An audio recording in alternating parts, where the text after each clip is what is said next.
Homiladorlik bu ayol hayotidagi eng muhim va mas'uliyatli davr hisoblanadi. Bu davrda ona va bo'lajak farzand salomatligini nazorat qilish uchun maxsus laborator analizlar topshiriladi.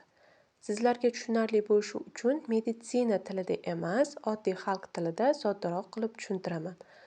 Homiladorlikni birinchi trimestrida, ya'ni 12 haftagacha topshiriladigan analizlar. Bularga OIV, ya'ni spidga tekshiriladigan analiz, RV analizi, gepatit B-si, qon guruhi va rezus faktor aniqlanadi, kaulogramma, vaginalniy surtma ham olinadi, ya'ni mazok, bu yallig'lanishlarni aniqlash uchun.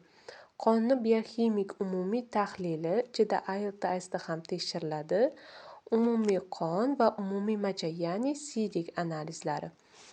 Bular kamqonlikni va buyrak faoliyatini va jigar faoliyatini aniqlash uchun tekshiriladi. Zarur bo'lgan holatlarda esa ginekolog maslahatiga ko'ra to'rchi infeksiyaga ham topshiriladi. Bu analizlar hammasi o'zingizga qarashli bo'lgan oilaviy poliklinikada bor, faqatgina gepatit B-si, qon guruhi, ya'ni rezus faktor, to'rchi infeksiya bo'lmasligi mumkin. Shunday holatlarda esa boshqa частный laboratoriyalarda tekshirtirasiz. Skrining va analiz xulosalariga ko'ra ginekologingiz yana qo'shimcha analiz topshirishni so'rashi mumkin. O'zi nimaga kerak bu analizlar deyishingiz mumkin. Bu analizlarni hammasi sizni va farzandingizni salomatligi uchun zarur bo'lgan analizlar. O'zingizga ma'lum, hozirgi kunda erta tug'ruq xavfi, homila tushishi, homilaning yurak urmay qolishi va yana ko'plab salbiy oqibatlar kuzatilyapti. Shularni oldini olish uchun esa bu analizlarni albatta topshirishingiz kerak.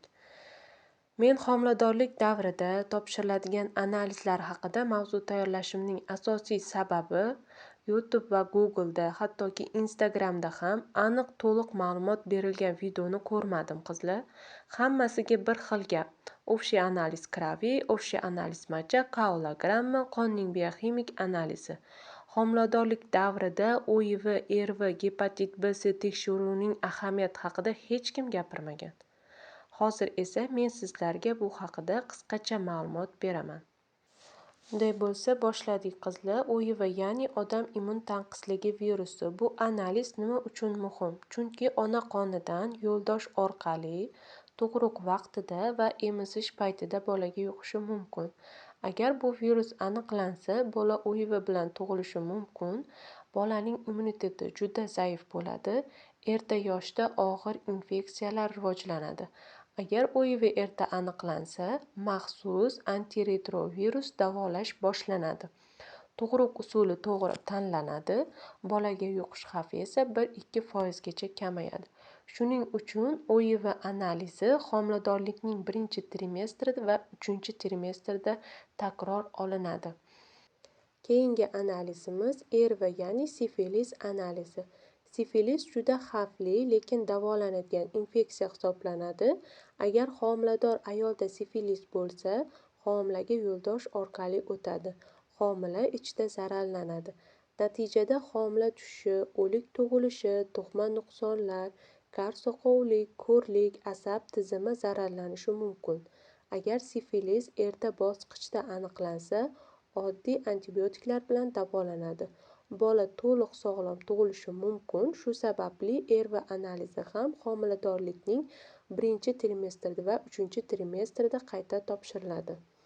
Keyingi analizimiz gepatit B, ya'ni jigarni zararlaydi. Ko'pincha belgisiz kechadi. Tug'ruq vaqtida bolaga yuqishi mumkin. Agar vaqtida aniqlanmasa va nazorat qilinmasa, bola gepatit B bilan tug'ilishi mumkin. Kasallik surunkali shaklda o'tadi. Kelajakda jigar sirrozi yoki rak xavfi bo'ladi. Agar ona gepatit B tashuvchisi bo'lsa, bola tug'ilgach birinchi 12 soat ichida vaksina qilinadi. Yuqish xavfi esa 95% oldi olinadi.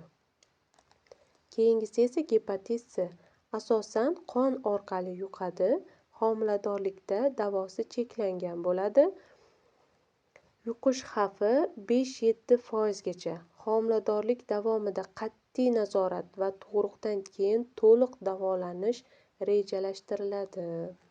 Aziz ayollar, OIV, ERV va gepatit B C analizlari topshirish majburiy va analizlar sizni va bolangizni sog'lig'i uchun hal qiluvchi ahamiyatga ega. Shuning uchun bu haqda sizga ozgina bo'lsa ham ma'lumot berishga harakat qildim. Bu ma'lumotlar sizga foydali bo'ldi degan umiddaman. Agar foydali bo'lgan bo'lsa, layk bosishni va kanalga obuna bo'lishni unutmang. Agar sizda yana qandaydir mavzu yoki biron bir ma'lumot qiziqtirsa, kommentariyada yozib qoldiring.